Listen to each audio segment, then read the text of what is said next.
call to order July 15th, 2025, Kalamazoo County Board of Commissioners Committee of the Whole. First item on our agenda is the roll call. Clerk, will you please call our roll? Commissioner Morales, Commissioner Wright, present. Chair Stribbs, Here. Vice Chair Taylor, Here. Commissioner Wheeler, here. Commissioner DeLue, Here. Commissioner Gisler, Here. Vice Chair Pro Tem Hepler, here. Commissioner Mazer. We have 7 present. Thank you. And we did hear from Commissioner Mazer, who will not be with us this evening, and then Commissioner Morales, I think, will be joining us for our later session. Go to item 2 on the agenda, which is the opportunity for public comment. Public comment can be made in person here at the podium or by phone if you're attending virtually. You'll call 855-925-2801 and enter meeting code 10748, and then press *3 to join the speaker queue. Callers may request to join the speaker queue anytime before the final public comment period ends.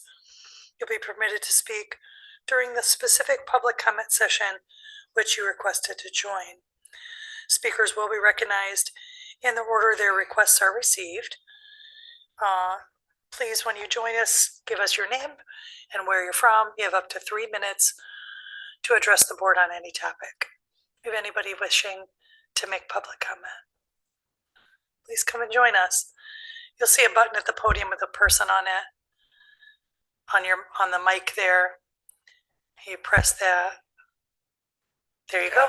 You got it. Good afternoon. I just wanted to stop in and say hello while I was upstairs. I am Bill Hendrian. I am a district director for MSU Extension. I've been a district director since 2018. I've been with Extension since 2014, and I have the privilege of serving as an interim while Kai has been taking a role in another county, Kai Gritter. So I'm going to be serving for probably, I would guess, the next 6 months or so. So I just wanted to pop in and say hello. I actually live in Caledonia, so it's not that much of a stretch to zip down the highway here. So I'm glad to see all of you. Good, thank you so much. Is there anybody else wishing to make public comment? Please come. You're welcome. Is that better? Hello. Hello, good afternoon, County Board of Commissioners. My name is Chandra Kinney, and I'm honored to present myself as the District Manager of the Kalamazoo Conservation District.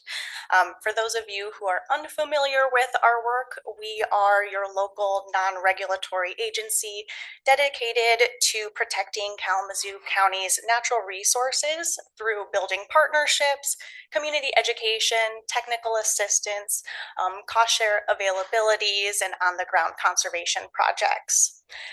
Today, I am here first and foremost to express my profound gratitude to the board and Kalamazoo County for your recent release of the Community Grant Program for local organizations. In these challenging economic times for nonprofits, it's good to know that our local county is really looking out for small community organizations like ours. We truly appreciate this funding opportunity, which will directly support the expansion of our community resource capabilities and outreach. So I look forward to getting to know all of you a little bit more as I progress through my role. And again, thank you for this funding opportunity. Thank you, Ms. Kinney. Is there anyone else wishing to make public comment? Seeing no one in chambers. Dina, do we have anyone online? Chair, we do not have anybody online. Thank you. All right, we will move forward from public comment to item 3. We're going to review accounts payable and payroll disbursements. Filling in for Finance Director post this evening will be our esteemed administrator, Dr. Catlin. Do we have any questions? Go Chair, ahead. all right. Well, Thank thank you. you, Chair. I appreciate it. So Vice Chair Pro Tem, Commissioners, this evening we have an accounts payable claims list totaling $5,531,872.67. Of this total, the Board of Commissioners is asked to approve a claims list totaling $5,312,301.85. And then we also have payroll disbursements totaling $4,348,520.80. Presented for the July 3rd general and July 15th elected payrolls. Thank you, Administrator. Do we have any questions from commissioners?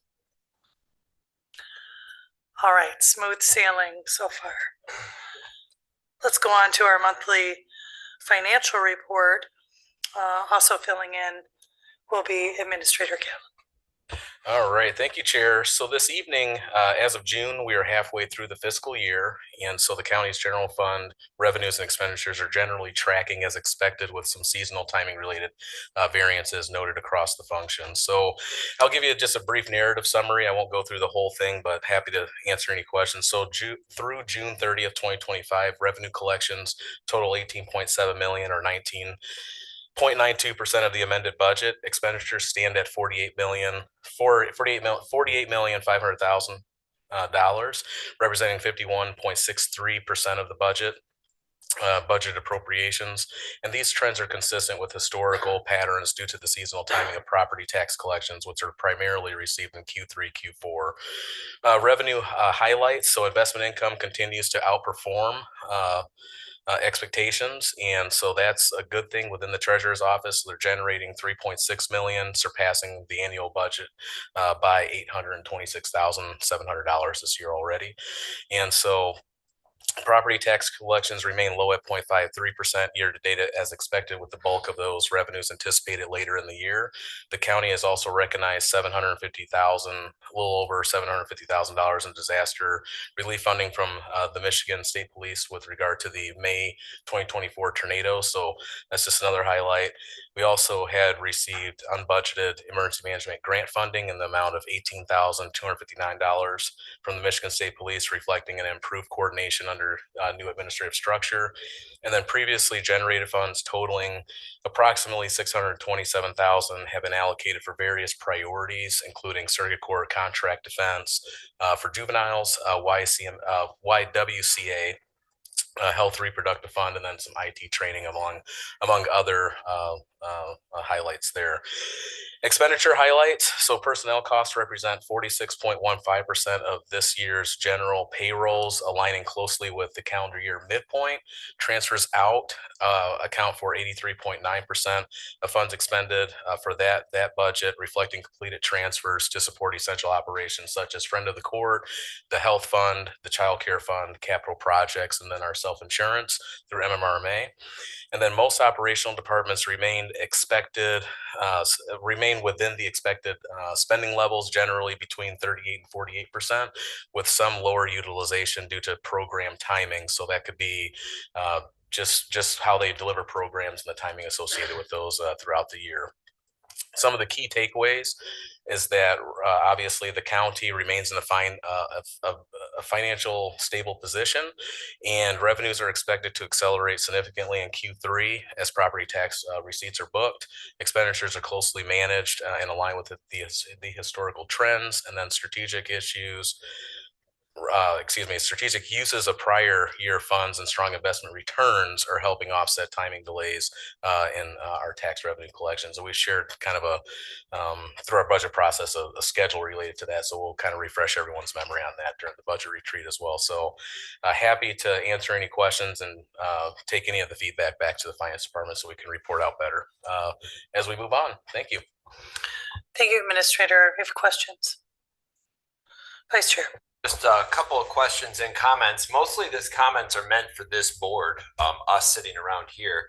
As we go through the budget cycle next year, we're seeing this is very similar to what it was in 2024 and 2023 with expenditures and revenue. The revenue doesn't come in until the end of the year. Our expenditures are between, as Kevin and Dr. Catlin had said, between 38 and 42%. About halfway through the year, we're about $2 million, $1.8 million under our expenditures on our personnel side. That's going to show that we're going to underspend on the personnel side about $3 to $4 million by the end of the year. Our expenditures, other than personnel, look to be pretty close. Our revenues, we just heard that, especially in the investment income, are far exceeding what we had originally budgeted. And so I guess my comment to this board is, this is the third year in a row this has happened. We need to be cognizant of this and not approve positions that haven't been filled in 2 or 3 years, because that's what's getting our expenditure side. That's why we have this carryover each and every single year, because we have some positions that have not been filled in 2 and 3 years. And quite frankly, I don't know if I'm going to be voting in favor of any positions that don't have a JDQ written on it and they're not ready to hire on day one on January 1st. On the revenue side, I think Tyler and the treasurers and Thomas and the treasurer's office has been doing an exceptional job in investment. And I had a quick conversation with Dr. Catlin about this, and I think he is in agreement with this, but I think we need to plan our budgeting and be more aggressive in the budgeting process with that investment income. Maybe similar to how we did with the property taxes, where we said we'd get 5.5, but when it really came in at 7, we used that extra 1.5 for capital improvement purchases, so they weren't tied into people's salaries.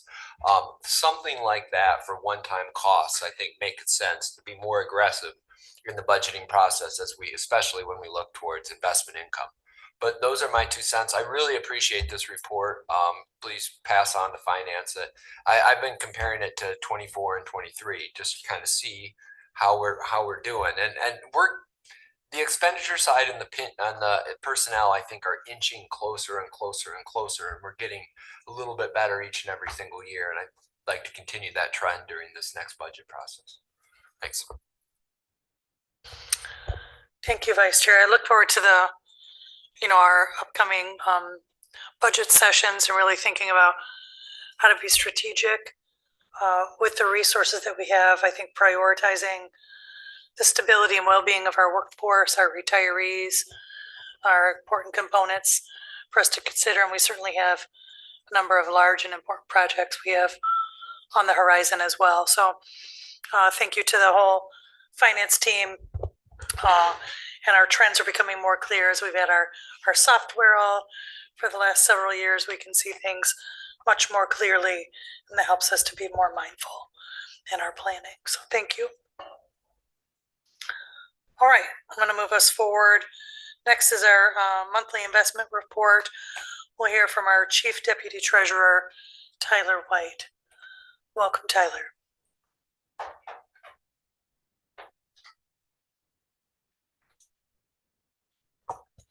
Thank you, Chair. As of June 30th, the county's investment portfolio has a par value balance of $148,370,353.41 and a market value of $147,820,241.06, which leaves a mark-to-market variance between par value and market value of $550,112.35. That's an improvement from May of $444,447.86. But as a reminder, the improvement in the mark-to-market variance, itself, only impacts the county's bottom line if we were to liquidate our portfolio. As I say every month, please don't. For the month of June, our portfolio earned $589,735.28 on an average daily balance of $151,226,040.08. It's an effective rate of return on the county's investments of 4.74%. It's inclusive of all of our realized gains and losses on sales maturities, as well as amortization of investment premiums and discounts. Of the $589,000 that we earned, $353,424.68 relates to general fund and budget stabilization investment pools. And for the year, our portfolio has earned $3,750,443.21 on an average daily balance of $168,345,948.29. It's an effective rate of return on the county's investments of 4.49%. Like the monthly reporting, it's inclusive of all amortization, realized gains, losses, discounts, Of the 3.75 million we've earned for the year so far, $2,337,103 relates to the general fund, and $33,740 relates to the budget stabilization investment pools. So if we assume the rest of the year follows a similar trend, we're on track to earn between 7.4 and 7.5 million for the year. Inflation data came out this morning. Inflation over the last 12 months as of June was 2.7%, so it's up from 2.4% in May, according to Bureau of Labor and Statistics. Our 4.74% rate of return for the month, it's higher than inflation. We experienced a net gain in purchasing power of over 4%, and June's inflation was spread across the following categories. Food is up 3%, energy commodities or fuel is down 7.9%.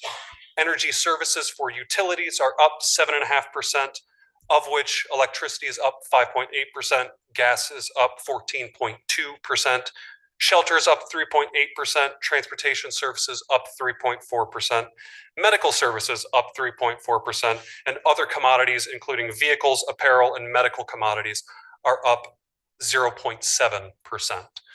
A note that I would like to make, Dr. Catlin and I had some conversations earlier this month about the drawdown in investments. I want to remind that this is a normal cycle because we're not collecting property taxes essentially from the end of February all the way to the latter half of July.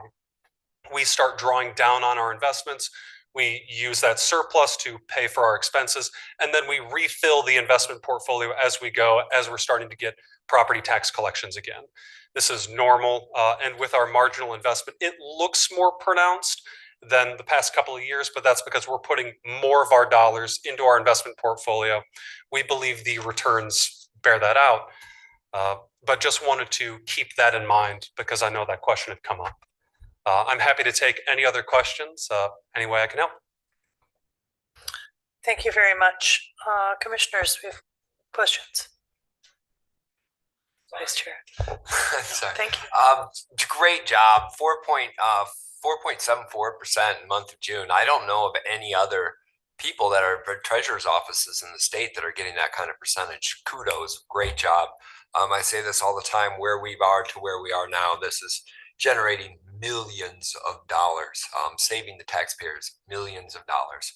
So thank you very much. I did have one quick question on the money market accounts. You got roughly 3.3 in the money market accounts that bears very little to no interest. It's only like 2% of your portfolio. I understand the need for liquidity, but wouldn't you get that same liquidity from pooled funds? That's actually a error with our investment reporting software. Because the money market funds, that rate is flexible. As far as the investment reports are concerned, it has no percentage to give. It's trying to calculate off of, well, this is what I'm actually entering as real earnings from our different statements that we have. So that percentage earning isn't accurate. Okay. And I don't actually know how to get that here. But if you want, I can always calculate out that using some Excel math. You do enough. Thank you.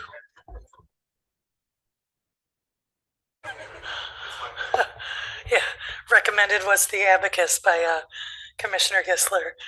Thank you, Chief Deputy Treasurer. Appreciate your work, the success that your office continues to make on behalf of Kalamazoo County. Thank you. Thank you. Right, we'll move to item 6.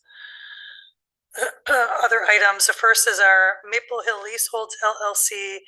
We have a Brownfield Plan presentation. Welcome.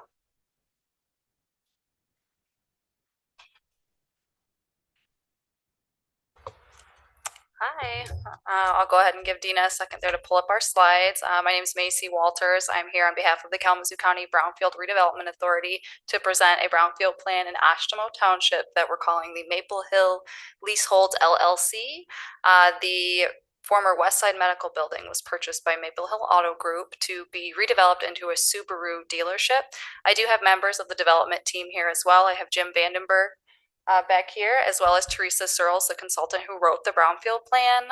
I'll go ahead and get through my brief presentation, and then at the end, if you'd like Jim the opportunity to come up here and speak. He has some additional things that he may like to share and would be happy to answer questions at the end as well.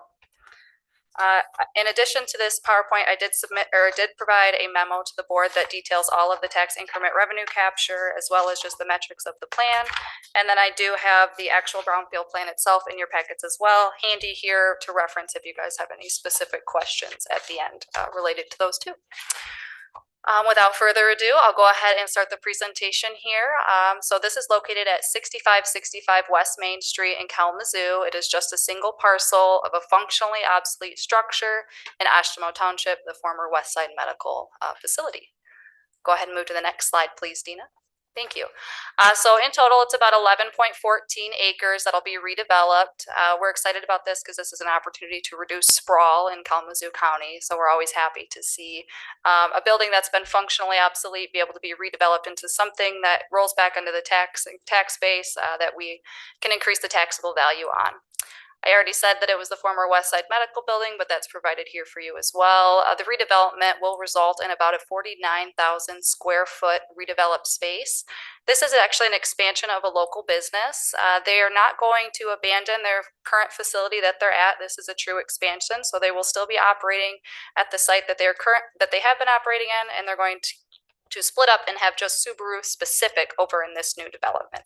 So again, it's always encouraging to see when a business does not abandon a site and create a new brownfield when they go to redevelop another site, something that we're proud to talk about today.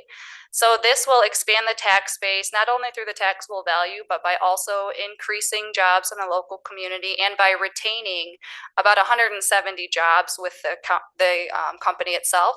But 31 full-time jobs are estimated to be created with this redevelopment. And anytime there's a job creation, these are things that we do include in our annual reports to the state. And these are jobs in our local community here. The addresses must be in our local community.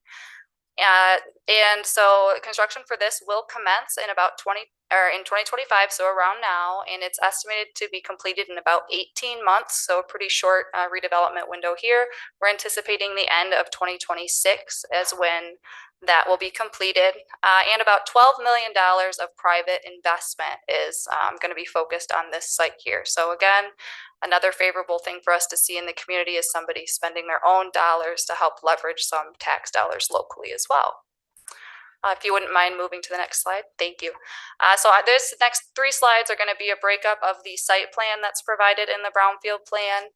I wanted to focus on these a little bit so you can see them. It's kind of a large site plan design, so it is, could be difficult to see just on the slideshow here.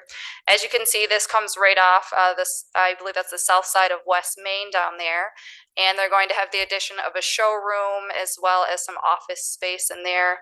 To the west of the development side is going to be some community pathways. And in addition to that, I'll allow the developer to discuss the community benefits of this project when we get to the end. I'm here just to speak on the redevelopment aspect here. And so, Dina, if you wouldn't mind going to the next slide. Thank you. So this does show the structure of the site that is going to be redeveloped here. There is a little bit of the building that can still be used, but ultimately there is significant demolition that did need to occur due to the former medical facility having, lead-lined walls and things like that. So there is some significant demolition that did have to occur with this property. And then you see that large parking area space. That's what they call the bullpen area, and that's where they'll have the cars available for clients to walk around and view. Excuse me. And then still to the west there, you can see that there is a walking path kind of sketched out there for you to be able to see. And so the idea is that in addition to creating this redeveloped space, there's going to be a nice community space that helps flow into this. This is not just going to be only for resales of cars. It's going to include the whole community. And we're excited to talk about that a little bit more at the end. Next slide, please. This is just put in here for reference. There's actually a current tenant in a portion of the property, and the development team is going to have that development continue. So this is pretty much just here for reference. I didn't want to leave it out of the discussion here since it is technically included on the site plan. So that tenant will remain there. Next slide, please, Dina. Thank you. So I always like to go through the description of costs to be paid with tax increment revenue. So the developer on this site is going to have about a little over $900,000 worth of eligible expenses related to redevelopment. Although this is a local plan, there are a little bit of state taxes captured for this. It is just the statutorily allowed eligible activities. And so that would be some environmental due diligence, some hazardous material surveys, and some site demolition as well. I do always like to say that anytime there is state taxes collected on a brownfield site, it is different than your usual TIFA district or special assessment districts. The school operating, that is something that is kind of reimbursed to the schools. The per pupil funding is not impacted for the local school districts. And so that is something that is unique to brownfield plans. So when I always like to reference that because when you see $128,000 of state taxes, you want to make sure that that's not being taken away from the schools. That is something the schools will still be able to receive through the state of Michigan. And then we also have to pay a state education tax payment as well to the state brownfield site. And so that's another expense that does come out of those state tax captures that we have. So of local taxes, though, this developer is eligible to receive just under $800,000. And again, that is broken down in the memo here if you guys would like to be able to take a look at local millages, county millages, and the associated. So the Brownfield Redevelopment Authority is allowed to capture some admin fees for this. We model all of our plans at about 10% of the total TIF received each year. Admittedly, that usually we do not capture that amount or charge that amount for our admin expenses. We only charge our actual expenses incurred, and so we do break this up between all of our brownfield plans, and currently we have 16 active plans. So just to give you an idea, I think our max eligible expenses per year are $225,000 a year. We can't spend more than that. So that is broken up between about 16 plans. We do, of course, have our local brownfield revolving fund that we are allowed to support projects out of. That is separate from our admin balance that we track. That's a separate fund. Another fund that we like to talk about, though, because it does support economic development throughout the county, and this brownfield plan does contribute to the local brownfield revolving fund. So we'll be able to leverage these tax dollars into more economic development projects in the community.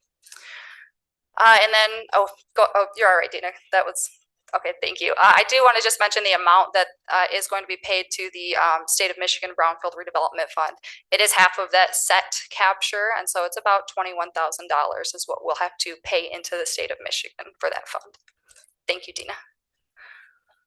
Estimated outcomes here, $12 million in private investment right here in the local community on a functionally obsolete space. So that is something that we're proud of. The addition of 31 new full-time jobs and then 170 retained jobs locally. The taxable value of this property is going to increase significantly. It's going to go from about $1.5 million to about 3.9 after the redevelopment. So of course the taxable value is likely to increase beyond that in additional years of the plan. This is a conservative estimate, and this is based on the 2024 tax rates just due to when this plan was written and when it will may be approved. The total length of this plan is shorter than what is allowed by state statute. It's 19 years, with the last 5 of those 19 years capturing into the LBRF. So it's estimated year 14 to 16 is about when the developer will be fully reimbursed and will begin to start capturing into our local fund for that. So we do like to see shorter plans, when it's appropriate, because that just gets these additional tax dollars back into the community a little bit faster. And I'll remind the board that the local community does not lose any capture of their current millages that they are making now. They do continue to receive revenue on the current taxable value of the property, and it is just the increment that the taxable value increases that we capture these taxes on. So in 19 years, the local taxing jurisdictions will see a nice increase in what they're able to receive off of this property.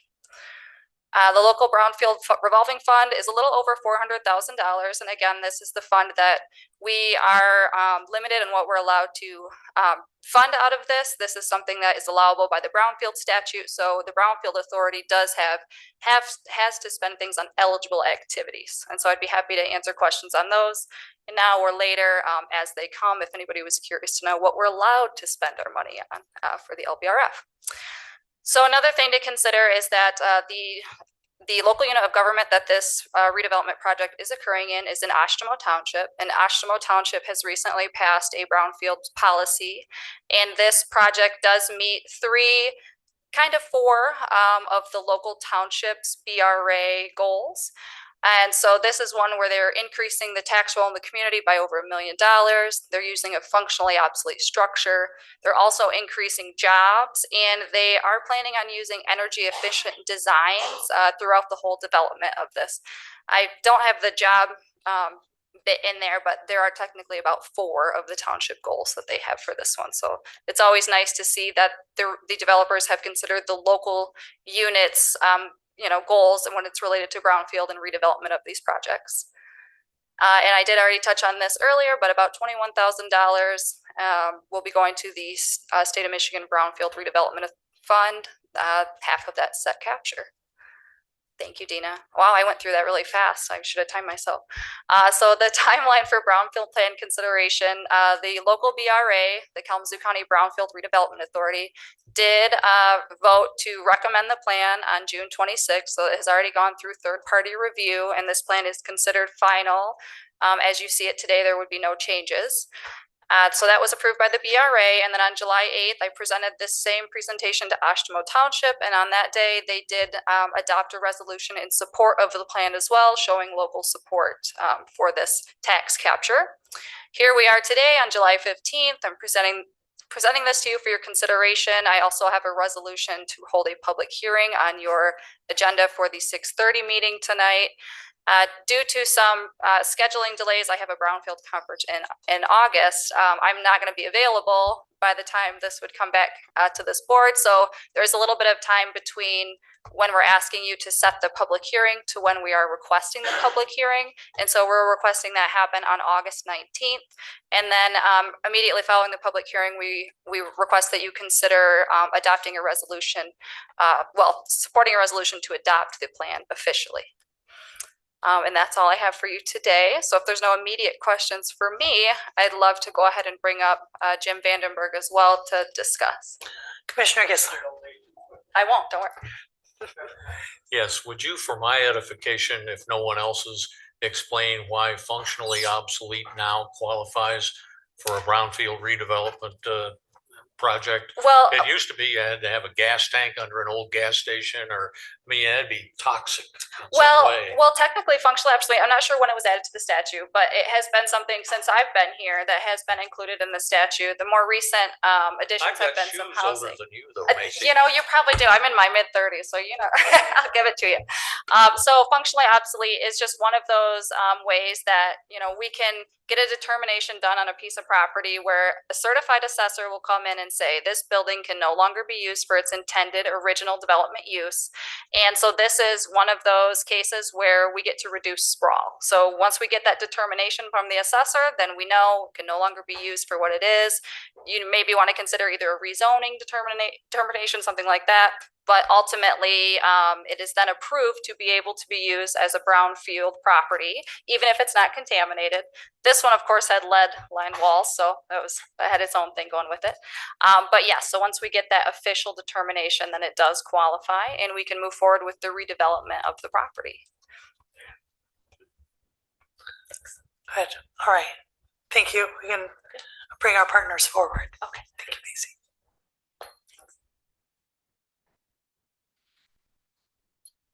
Welcome. Thank you very much. Jim Vandenberg, Maple Auto Group. I can do a commercial for you if you'd like right now. But I assume all of you are driving Subarus, Hyundais, Volvos, all that. The property is very exciting for us. If you've ever been on our property, we have 6 brands on 5.5 acres, and we are stuffed. We've said for a while that we've been 10 pounds in a 5-pound bag. We're probably closer to 20 pounds in a 5-pound bag. And so this is a big welcome to us to move into an 11-acre site on top of our 5.5. So altogether, it gives us about 16 and a half acres of land. This property is special if you're familiar with it, a lot of green land around it, a nice, beautiful piece of property. Marty Hodges and the Hodges Group sold off the front property to us. The back he is maintaining. It's doing other functions outside of the brownfield. By doing this transaction, it was agreed that we would allow road access from Seco Drive, which comes off from 9th Street and goes into Seco Drive, which then will be a penetrator line into the development that will be to my east, which is open land right now, but I think it's been publicly put out as developmental into high density housing, light commercial, light retail in that section. So this helps facilitate that. I know that the plans are going through the Kalamazoo County Road Commission on that issue. We are trying to make this something special within the US as far as what Subaru dealerships do. And with our Subaru customers, some of the unique things that we think we're bringing to it is our waiting room will be both inside and outside, and the outside will have fireplaces outside. That space is going to include kitchenettes, and bathrooms, and the meeting space. The meeting space is then designed so that we can lock the building up and then turn over that space, inside, outside space, to local charities for events, meetings, whatever they may be, free of charge, coming into the building. So that's one thing. Two, we're going to have dog walks there, modern facilities that wash and clean most of the waste that goes through there. As you said, or as we mentioned, we have about 130 plus employees right now on the main campus. This will add another almost 40 people down the road. Plus, we figure that it will be another 30 people on top of that within the next 5 years that will be there. So we should be pushing about 200 employees from the current 130, 140 range where we are right now. Walking paths on there. Marty Hodges in the back. We've talked about having a joint paths between there that would also join up with the, I guess it's a sidewalk or walking path that's in front of the dealership along West Main, but then it would also join up with a new road in the back and would be able to be community walkways. We see it for our customers that if they're in waiting and they want to do a little exercise, you map it out and it's just over a mile walking around the properties. We hope to have our retention ponds more than retention ponds. We hope that they're, visible, aerated, sustainable facilities. So again, we're trying to be unique. Everything is energy efficient, as we've mentioned, everything LED, but we also are looking at things like geothermal energy versus going with forced air, geothermal, reusing the heating and cooling from the ground itself, a little bit more expensive up front, but it really uses minimal amount of energy. So again, those are some of the things that we're trying to do to make it a unique property, a beautiful property. As far as I know, some people don't like car dealerships. I've never understood that, but I think we're wonderful people. But so we are trying to do a little bit of everything in all buckets to try to make this a unique and prosperous for all people. Oshtemo Township, the county itself, and everybody's been a great help with this. Macy's done an incredible job helping us get through the Brownfield section. So I'll take any questions if anybody has any. Thank you so much. Number of exciting components to this development in general, and it is a beautiful space there. So I frequent in that part of the community often. I look forward to watching this emerge. We have questions from commissioners. Vice Chair.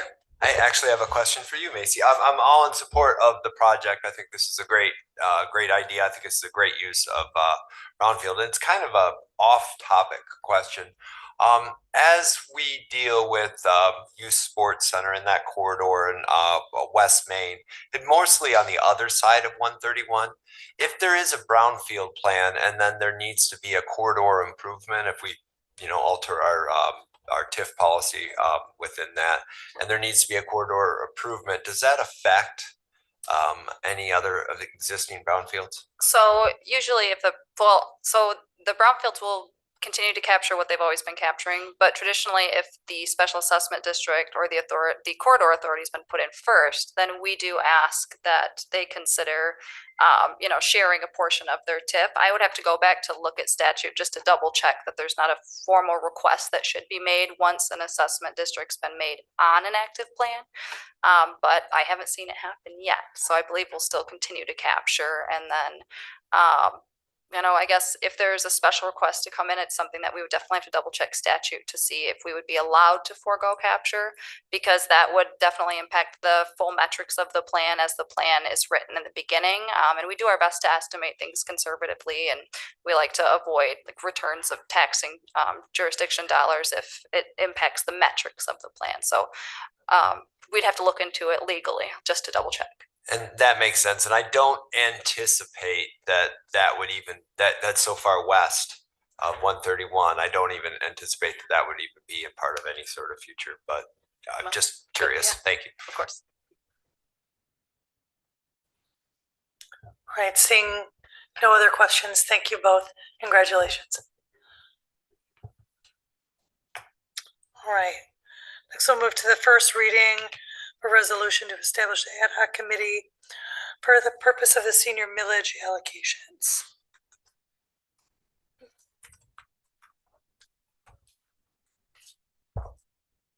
My detail to reopen here for us.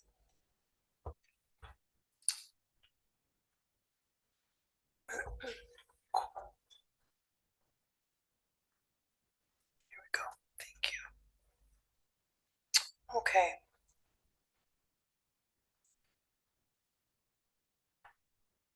Sorry, thank you. Just loading that up. So ad hoc committee, it's resolution 2025-733. Just first reading this evening. Similar to the process we went through last year, we'll establish an ad hoc. We have commissioners who have expressed willingness for participation. It's Commissioner Mazer and Commissioner Kistler. Once that task is done, the committee will be dissolved. So they'll review funding requests under the senior millage, which bringing in 0.3462 mils to serve Kalamazoo County seniors and older adults. Vice Chair. Yeah, why are we, I guess this might be maybe it's a Lou question, or maybe it's, why are we doing an ad hoc committee and then dissolving it and then reestablishing it every year? Would it be simpler just to have a standing committee, or is that? Council. Thank you, Madam Chair. I'd have to look into that. That's just how you've always done it. And everybody knows that's how you cook a roast.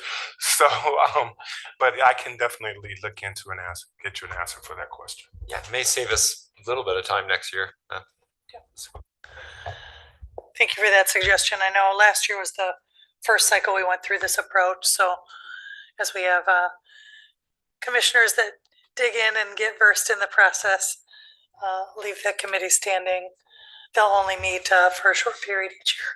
Commissioner Kistler. Yeah, I look forward to finding out the difference between a committee and a subcommittee and an ad hoc committee, because it's I sat in that same room for all three of those at one point, and it seems like there's very little difference. It must be something under Lou's domain that it's a legal thing. I look forward to finding out what that is, but please put it in words I can understand. Okay? I think it's just that ad hoc committee like officially dissolves in water when it's done with its effort. All right, thank you for that. All right. Myself back to the agenda. Okay, closed session, we have none before us this evening. So with nothing else before us for our committee of the whole, we are adjourned.